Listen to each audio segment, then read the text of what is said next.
Hello everyone, welcome back to our channel education Allahabad. First paper की series को आगे बढ़ाते हुए आज हम हिंदी के क्वेश्चंस को देखेंगे, हिंदी के सिलेबस को कवर करेंगे और कोशिश करेंगे कि आज एक ही वीडियो में आपका पूरा हिंदी का सिलेबस, हिंदी के जितने भी टॉपिक हैं वो कवर हो जाएं ताकि आपको कोई भी प्रॉब्लम ना हो अपने एग्ज़ाम के लिए। ठीक है, और आप अपने पीजीएटी एग्ज़ाम की प्रिपरेशन बहुत अच्छे से कर सकें, क्योंकि आपको ज़्यादातर फोकस अपने सब्जेक्ट पे करना है। और लेकिन आपको के लिए ये जो फर्स्ट पेपर है वो भी स्कोरिंग रहेगा, तो आप इसे भी ध्यान देंगे। ठीक है, लेकिन अपने सब्जेक्ट पे ज़्यादा फोकस करेंगे। ठीक, और हिंदी के टॉपिक्स जो हैं वो बहुत ही सिंपल टॉपिक्स हैं, जिन्हें आप बहुत ही एग्ज़ाम में देते हुए कई बार पढ़ चुके हैं। इंटर लेवल पे भी पढ़ चुके होंगे, इंटर क्लास में, फिर उसके बाद आपने यूजी का एग्ज़ाम दिया होगा, तभी आपने बहुत अच्छे से पढ़ा होगा। अब बीच में अगर आप किसी कंपटीशन एग्ज़ाम के यूपी के तैयारी कर रहे हैं तो आप उसमें भी हिंदी अच्छे से पढ़े होंगे। ठीक है, नहीं भी पढ़े हैं तो भी कोई प्रॉब्लम नहीं है, हिंदी कोई ज़्यादा आपको डिफ़िकल्ट नहीं आने वाली है, ईजी हिंदी आएगी। ठीक है, तो आप उसे आसानी से कर सकेंगे, तो इसके लिए कोई आपको टेंशन लेने की आवश्यकता नहीं है। और बहुत ही आप सिर्फ टॉपिक देखिएगा कौन कौन से टॉपिक हैं, और किसी भी बुक को उठा लीजिएगा और अच्छे से इसको एक बार पढ़ लीजिएगा। जैसा कि मैं हमेशा कहती हूँ कि आप अपने सभी टॉपिक को एक बार सरसरी निगाह से पढ़ लिया कीजिए। टॉपिक में जो जो से पॉइंट दिए हैं एक बार ज़रूर पढ़ लिया कीजिए, क्योंकि ऐसा अच्छे से ना सही तो कम से कम सरसरी निगाह से ही पढ़ लिया कीजिए, ताकि आपको एक बार चलते चलते अगर आप पढ़ लिए हैं तो आपको एग्ज़ाम टाइम में ज़रूर वो याद आ जाएंगे, नहीं तो ऐसे आपको नहीं याद आता। ठीक है, तो हम बहुत कोशिश करेंगे कि आपको ये सब जो भी हिंदी के मोस्टली टॉपिक्स हैं आपको कवर करा दिए जाएं। ठीक है, ताकि और ज़्यादा आपको बर्डन नहीं डाला जा रहा है कि आप ये चीज़ें पढ़ें। बहुत ही कम सिलेबस को बहुत ही शॉर्ट करके मैं समझाने की कोशिश कर रही हूँ, ताकि आपको के लिए बहुत कम टाइम बचा है, तो आप ज़्यादा से ज़्यादा पढ़ सकें और बहुत ही सफिशिएंट हो आपके लिए। इतना सिलेबस आपको बताया जाएगा, टॉपिक्स आपको कवर कराए जाएंगे। मैं यहाँ पर देखिए सिर्फ कुछ ही टॉपिक्स को कुछ ही क्वेश्चंस को आपको दिखाऊंगी एक एग्जांपल के तौर पे। ठीक है, ताकि आप उसको देख के समझ सकें कैसे क्वेश्चन आने वाले हैं और किस टॉपिक से किस तरह से क्वेश्चन पूछा जाता है, आपको किस तरह से जवाब देना है, किस तरह से पढ़ना है, अपनी प्रिपरेशन को आगे बढ़ाना है। बुक्स आपको अपलोड कर दी गई हैं। ठीक है, बुक्स आपके लिए अवेलेबल करा दी गई हैं, तो आप उन बुक्स को पढ़िएगा।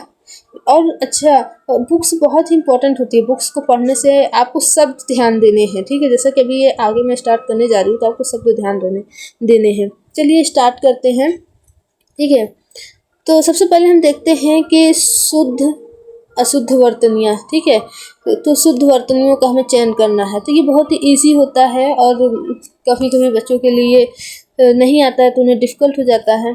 ठीक है, हिंदी के वर्ड्स का हम जल्दी उपयोग नहीं करते हैं, और लिखते भी हैं तो उतना ध्यान दे के नहीं लिखते हैं। तो चलिए ध्यान दीजिएगा अब इसमें कि कैसे क्या करना है। एक बार जब आप पढ़ेंगे बुक्स को तो एक बार एक लाइन से सभी को पढ़ लीजिएगा। ठीक है, जैसे आपको शुद्ध वर्तनी चयन करनी है। आवश्यकीय लिखा है, आवश्यक है, तो आप इसको आवश्यक होता है तो आवश्यक लिखेंगे। अभिषेक अभिषेक अभिषेक लिखा है तो आप ये सही होता है शुद्ध वर्तनी, कैसे लिखा जाता है ये। अभ्यर्थी होता है कि अभ्यर्थी होता है। अब जैसे बोलते समय अभ्यर्थी बोल देते हैं, लेकिन ये गलत है, अभ्यर्थी होता है। स्नान स्नान, कुछ लोग स्नान बोल देते हैं, लेकिन ये गलत है, हमें क्या बोलना चाहिए, स्नान। ये इसकी शुद्ध वर्तनी स्नान है, और स्नान नहीं होता। ठीक है, आज्ञा बोल देते हैं कि ये आज्ञा होता है। ठीक है, और जैसे कि आगे देखेंगे आप, कई है शब्द। आयु, ये आयु होता है, छोटा ऊ की मात्रा लगती है। आलस्यता नहीं होता, आलस्य होता है। अज्ञान, अज्ञानता। कलश, कलश, तो देखिएगा कि स श का भी एक डिफरेंस आता है, तो आप इस सब को देखेंगे। देखिए इस तरह के सभी क्वेश्चन हैं। ठीक है, तो आप इन्हें देखेंगे। देखिए परीक्षा बोल देते हैं, लेकिन परीक्षा होती है।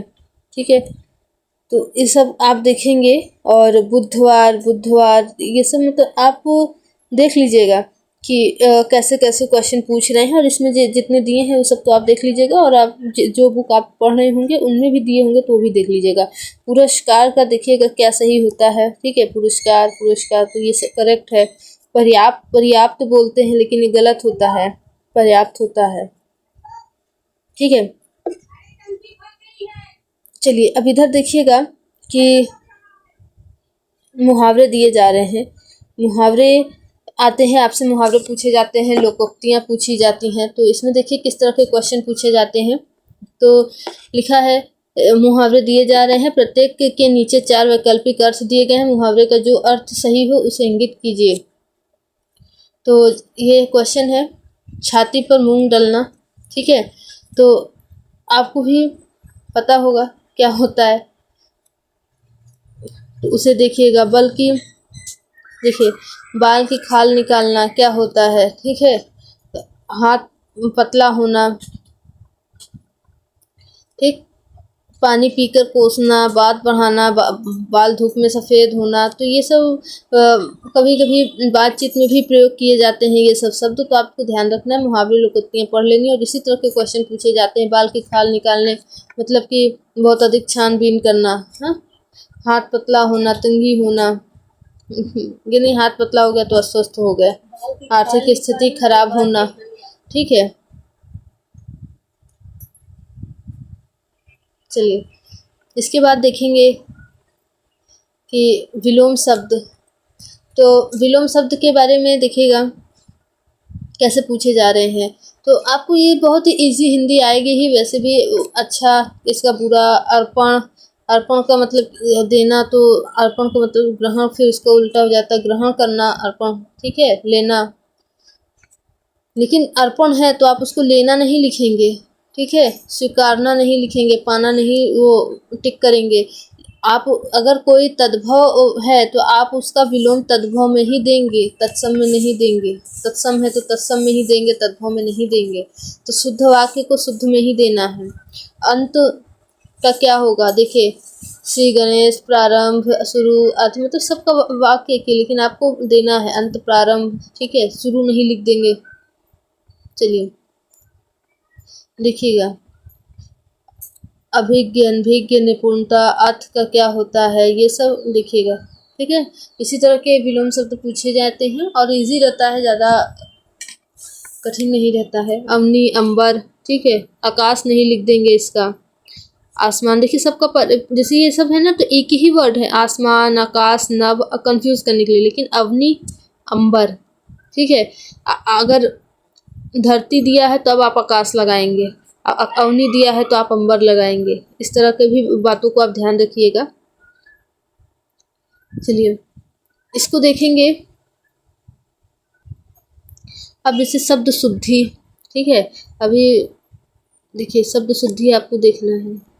अभी ऊपर हम लोगों ने देखा था सही शब्द कैसे लिखना है। तो अभी शब्द शुद्धि देखिएगा कि नीचे कुछ शब्दों के भिन्न रूप दिए गए हैं, इनमें से शुद्ध रूप का चयन कीजिए। तो इसमें क्या है, जाति, जात, जियाति, जाति। तो शुद्ध क्या है, आपको जाति है। इसमें देखिए ऋतु, ऋतु, ऋतु सब लिखा है, लेकिन ऋतु ये वाला शुद्ध है।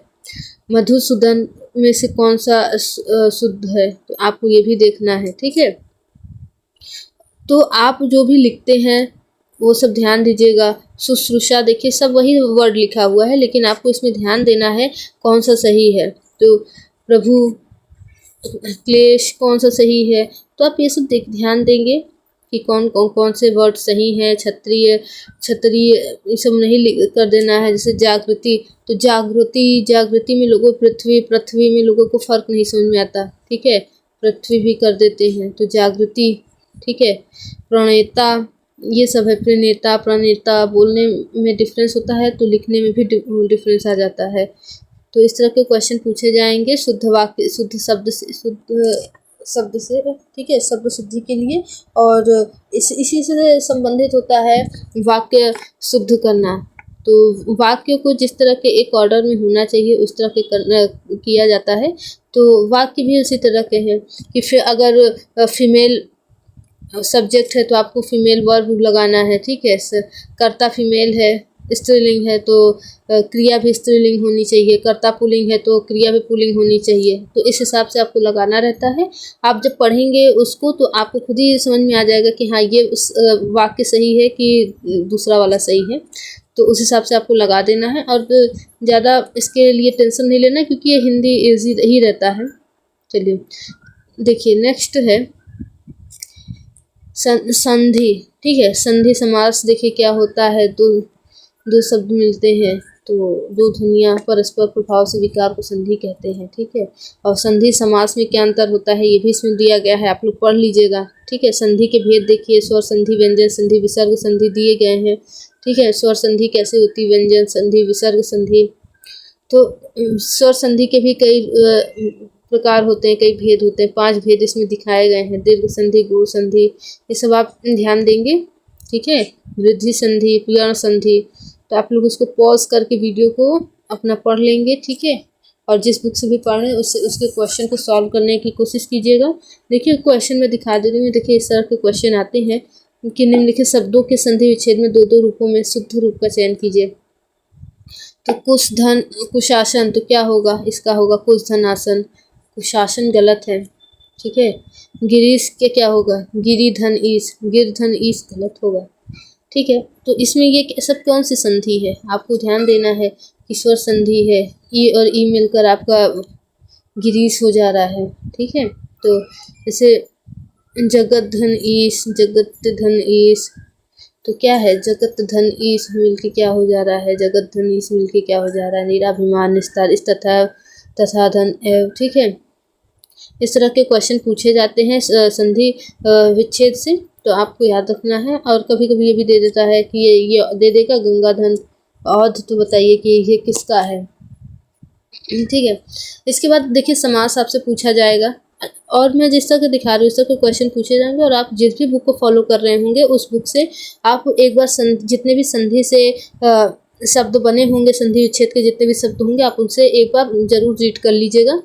तो अब समास देखेंगे, समास क्या होते हैं, समास के कितने प्रकार होते हैं, ये दिया गया है इसमें, और आप इसे पॉज करके वीडियो को पढ़ लीजिएगा समास क्या होता है, ठीक है। तत्पुरुष समास, कर्मधारय समास, द्वंद्व समास, द्विगु समास, अव्ययीभाव समास, बहुव्रीहि समास। तो कभी कभी पूछ लेता है कि समास के कितने भेद होते हैं, कितने प्रकार होते हैं, तो वो भी आप बता सकें। और ये सब 6 प्रकार के हैं, तो वो भी आप याद रखिएगा। देखिए सबको परिचय भी दिया गया, तत्पुरुष समास, कर्मधारय समास, उनके एग्जाम्पल्स भी दिए गए हैं, ठीक है। ये एग्जाम्पल्स दिए गए हैं, आप उसे भी देख लीजिएगा और वीडियो को पॉज करके जरूर पढ़िएगा। और जिस भी बुक को आप फॉलो कर रहे हैं उसके क्वेश्चन को जरूर सॉल्व कीजिएगा। उसके एक एक शब्द जितने भी समास के एग्जाम्पल्स दिए होंगे उन्हें भी पढ़ लीजिएगा, ठीक है। देखिए समास के क्वेश्चन देखिए इसी तरह से पूछे जाते हैं, जैसे कि यथाशक्ति है, तो इसमें कौन सा समास है तो आपको बताना है। तो यथाशक्ति, शक्ति के अनुरूप, इसका समास का अर्थ होता है शक्ति के अनुरूप, तो इसका कौन सा समास हो जाएगा, अव्ययी भाव समास, ठीक है। जैसे यथाशक्ति, जहाँ एक मतलब शॉर्टकट भी याद रखिएगा कि जहाँ यथा लग जाए तो वहाँ याद रखिएगा कि अव्ययी भाव समास ही होना है, ठीक है। द्वंद्व लग जाए तो क्या होगा, द्विगु लग जाए तो क्या होगा, ये सब आप याद रखेंगे। कर्मधारय लग जाए तो क्या हो जाएगा, इस, ठीक है। गगनचुंबी, रसभरा, शिवाम, शुटभय, विद्यारत्न, नीलोत्पल, पसेरी, प्राप्तोत्तक, नवग्रह, शस्त्रानन, ये सब देखेंगे। धर्माधर्म, इसी तरह के क्वेश्चन पूछे जाते हैं, तो आप इन्हें भी देखेंगे। उसके बाद अब आते हैं प्रत्यय, आपका एक टॉपिक ये भी है प्रत्यय। तो प्रत्यय क्या होता है ये भी देख लीजिए। जो शब्दांश किसी शब्द के पीछे जुड़कर नया शब्द बनाते हैं, मूल शब्द के अर्थ को परिवर्तित कर देते हैं, उसे प्रत्यय करते हैं। 2 प्रकार के होते हैं, कृत और तद्धित प्रत्यय होते हैं, तो इस आप देख लेंगे। अकृत प्रत्यय क्या होता है और कृदंत प्रत्यय क्या होता है, ठीक है। तो देखिएगा इससे क्वेश्चन किस तरह पूछे जाते हैं, जैसे कि ये है, निम्नलिखित शब्दों के संदर्भ में 2 विकल्प दिए गए हैं, सही प्रत्यय का चयन कीजिए। तो कैसे करेंगे आप, पालन है तो क्या होगा, अन होगा कि न होगा, ठीक है। लेखक है तो क्या होगा, अक होगा कि क होगा। जगत है तो क्या होगा, घटना है तो क्या होगा। ये जो शब्द के पीछे लगते हैं, याद रखिएगा, जो शब्द के पीछे लगते हैं वो प्रत्यय होते हैं, जो आगे लगते हैं वो उपसर्ग होते हैं, ठीक है। इसी में कंफ्यूजन होता है और आप इसे याद रखेंगे। अब पठित है तो क्या होगा, इत लगा है कि त लगा है, तो इसमें इत लगा है, ये भी ध्यान रखिएगा, ठीक है। ये पीछे लग के शब्द के अर्थ को बदल देते हैं। अब आता है उपसर्ग। उपसर्ग का देख लीजिए क्या होता है, जो शब्दांश शब्द के आदि में जुड़कर, आदि मतलब स्टार्टिंग, स्टार्ट में, शुरुआत में जुड़कर नवीन शब्द बनाकर पहले शब्द के अर्थ को परिवर्तित कर देता है तो उसके अर्थ में विशेषता उत्पन्न कर देता है, उसे उपसर्ग कहते हैं। ठीक है, अभी मैंने ऊपर ही बताया है कि उपसर्ग आगे लगता है, प्रत्यय पीछे लगता है। तो जैसे कि यहाँ पे एग्जाम्पल भी दिया गया है, पराजय। यहाँ परा शब्द ने जय के शब्द को बदल दिया है। जय मतलब होता है जीत, तो परा लग गया है तो इसका मतलब कि वो हार में बदल गया है। ठीक है, ठीक। चलिए, ये देखिए उपसर्ग के दो प्रकार भी दिए गए हैं, संस्कृत के उपसर्ग और हिंदी के उपसर्ग, तो ये भी ध्यान दीजिएगा। और संस्कृत के उपसर्ग देखिए कैसे होते हैं, हिंदी के उपसर्ग कौन कौन से होते हैं, अ, अति, अधि, अन, अनु, देखिए ये सत, सु, स्व, ये सब संस्कृत के उपसर्ग हैं। हिंदी के उपसर्ग अ, अन, अध, उन, औ, क, कु, ये सब हिंदी के उपसर्ग हैं, तो ये भी आप ध्यान दीजिएगा। और क्वेश्चन अपने बुक से पढ़ लीजिएगा, जो अब बुक अपलोड भी की गई है उसे भी देख लीजिएगा। ठीक है, देखिए जैसे अपार, अपार में कौन सा लगा हुआ है। ठीक है, अधिष्ठाता, अज्ञान, अनिष्ट, इस सब में कौन कौन से उपसर्ग लगे हुए हैं, इसी तरह देखिएगा उपसर्ग और प्रत्यय। ठीक है, अब आता है रस। आपके सिलेबस में रस भी है तो रस भी देख लीजिएगा एक बार। देखिए आप सब कुछ पढ़ के जाइएगा, ऐसा ना हो कि हाँ आप जो पढ़ के गए हैं जो छोड़ के जाए वही आ जाए, तो ऐसा मत होने दीजिएगा और सब पढ़ के जाइएगा, क्योंकि आपको पता नहीं है क्या आने वाला है। संयोग श्रृंगार, वियोग श्रृंगार, वात्सल्य रस, भक्ति रस, हास्य रस। ठीक है, ये सब आप इंटर के बुक्स में भी अपना पढ़ सकते हैं। वीर रस, रौद्र रस, भयानक रस, अद्भुत, विभत्स। ठीक है, चलिए, जिसे 12 प्रकार के रस दिए गए हैं, आप उसे पढ़िएगा और देखिए इससे क्वेश्चन कैसे बनता है। जैसे काव्य की आत्मा क्या है, रस है। ठीक है, काव्य की आत्मा कहा जाता है रस को। इस तरह के पूछे भी जाते हैं क्वेश्चन, काव्य में रस का क्या तात्पर्य है। ठीक है, रस का स्थूल अर्थ सूक्ष्मतर होता गया है, तो इस तरह के क्वेश्चन पूछे जाते हैं। जैसे अनुमितिवाद के प्रणेता कौन है, अभिव्यक्तिवाद के प्रणेता कौन है, मुक्तिवाद के प्रणेता कौन है, तो ये इस तरह के क्वेश्चन आपसे पूछे जा सकते हैं, ये आप पढ़ लीजिएगा। ठीक है, रसों की संख्या कितनी है, भय स्थायी भाव होता है, किसका स्थायी भाव होता है, रौद्र का स्थायी भाव क्या होता है, सबके स्थायी भाव तो जरूर ही याद कर लीजिएगा। ठीक है, भरत मुनि ने रसों की संख्या 8 मानते हुए किस रस का उल्लेख नहीं किया है, तो ये भी आप याद कर लीजिएगा। ठीक है, चलिए आगे देखते हैं।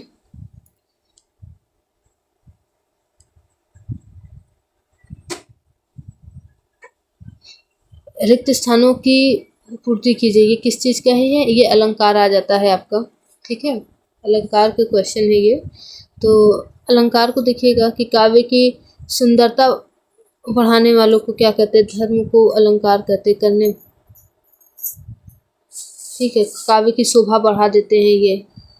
अलंकारों के भेद क्या होते हैं, कितने प्रकार के होते हैं, अनुप्रास अलंकार के भेद कितने होते हैं। ठीक है, जो रहीम गति, इस तरह के देखिए इस तरह भी पूछे जा सकते हैं आपसे कि आपको एक दोहा दे दिया जाए, आपको कोई एग्जाम्पल्स दे दिया जाए, पूछिए कि इसमें कौन सा अलंकार है, तो इसमें भी याद रखिएगा। जो रहीम गति द्वीप के, कुल कपूत के, सोए। ठीक है, याद रखिएगा। वारे अधियारो करे, बढ़े अंधेरो होए। देखिए यहाँ पे भी दिया गया है इसके नीचे, इस तरह के आपसे पूछ सकते हैं, तो आप के बुक्स में जितने भी एग्जाम्पल होंगे सबको पढ़ लीजिएगा। इनके अलावा देखिए आपको क्या पूछा जा सकता है, इसके अलावा आप अपने इंटर क्लास के हिंदी की बुक उठाइएगा। ठीक है, हिंदी की बुक उठाएंगे तो उसमें आपको हिंदी साहित्य का इतिहास पढ़ाया जाता है, तो उसके स्टार्टिंग में आप देखेंगे। ठीक है, तो आपको हिंदी के काल का बताएंगे कि कहाँ से आधुनिक काल लगता है, कहाँ से पुरातन काल है, मध्यकाल है, ये बताएंगे। काव्य का आदि मध्य काल बताएंगे, भक्ति काल कब से स्टार्ट होता है, हाँ, सूफी संतों का काल कब से कब तक रहता है, ये भी आपको पता चलेगा, उसे पढ़ लीजिएगा।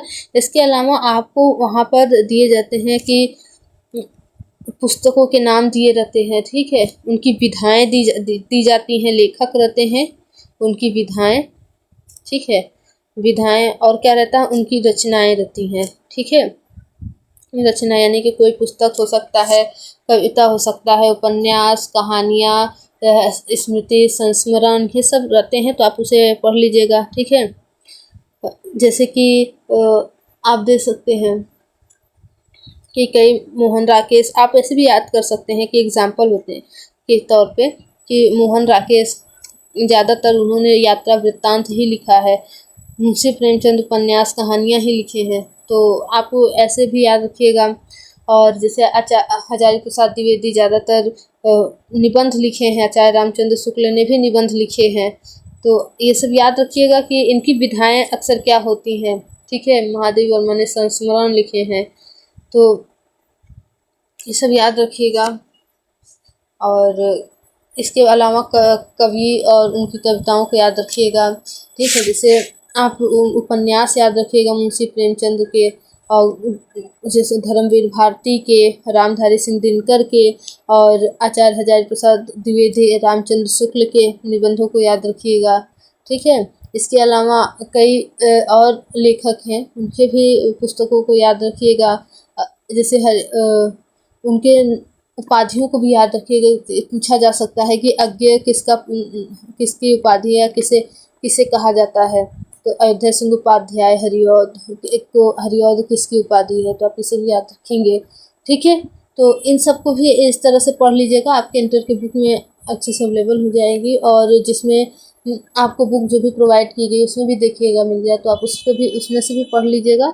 और एक कुछ फेमस बुक्स तो ज़रूर ही पढ़ लीजिएगा। ठीक है, जैसे कि जयशंकर प्रसाद, मुंशी प्रेमचंद, रामधारी सिंह दिनकर, धर्मवीर भारती, ठीक है, निराला की पढ़ लीजिएंगे, हरिऔध की पढ़ लेंगे, अज्ञेय की पढ़ लेंगे, और जैसे महादेवी वर्मा की पढ़ लेंगे, पुस्तकों के नाम पढ़ लेंगे। ठीक है, और कविताओं को भी पढ़ लेंगे, कबीर की पुस्तकों को, रहीम की रचनाओं को पढ़ लेंगे। जैसे कबीर का तो आपको पता ही होगा, साखी शबद रामायणी बीजक में उनका संग्रह हुआ है। ठीक है, कौन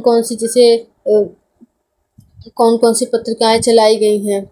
ठीक है, उन सबको भी आप याद कर लीजिएगा। और यही सब सिलेबस आपको लिखना है, और आप जो है कि सभी टॉपिक्स को कवर करके जाइएगा, क्योंकि ये सब स्कोरिंग सब्जेक्ट है, इजी आएगा और आप कर लेंगे। अपने सब्जेक्ट पे भी फोकस कीजिएगा, और जिसका हिंदी सब्जेक्ट है तो उसकी तो तैयारी होगी ही, और जिसका नहीं है वो भी अपना सब्जेक्ट उस पर फोकस करेंगे, और साथ ही साथ हिंदी पे भी फोकस करेंगे। और जिस तरह का मैंने जो टॉपिक्स बताए हैं उनको तो अपने बुक से, जो भी बुक आप फॉलो कर रहे हैं उसमें से आप पढ़ लेंगे। और जो भी मैंने बताया है कि लेखक और उनकी विधाओं को भी याद रखेंगे, उनकी रचनाओं को भी पढ़ लीजिएगा।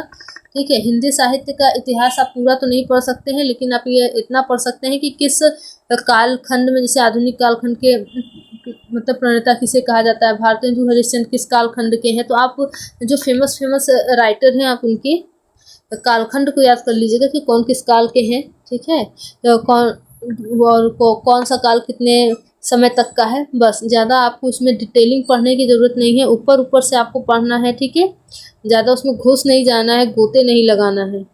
ठीक है, चलिए, आपका हिंदी का टॉपिक जो है इतना ही है, और इतने टॉपिक को आप कवर कर लेंगे तो आई एम श्योर कि आपका क्वेश्चन पेपर अच्छे से हो जाएगा, आप सॉल्व कर लेंगे, और आपका फर्स्ट पेपर तो अच्छे से ही सॉल्व हो जाएगा। और आप को पढ़ना होगा तो इंटर की हिंदी की बुक निकालिएगा, उतने ही लेवल का आपको आएगा हिंदी, उससे ज़्यादा का नहीं आएगा, तो आप उसे पढ़ लेंगे तो आपकी ये जो मैंने ऊपर सारे टॉपिक्स बताए हैं ये सब आपके कवर हो जाएंगे। ठीक है, चलिए, बहुत बहुत धन्यवाद। आपका वीडियो पसंद आई हो तो उसको लाइक कीजिएगा। ठीक है, नेक्स्ट वीडियो जल्द ही आपके सामने उपलब्ध होगी, नए टॉपिक्स के साथ, नए सिलेबस के साथ।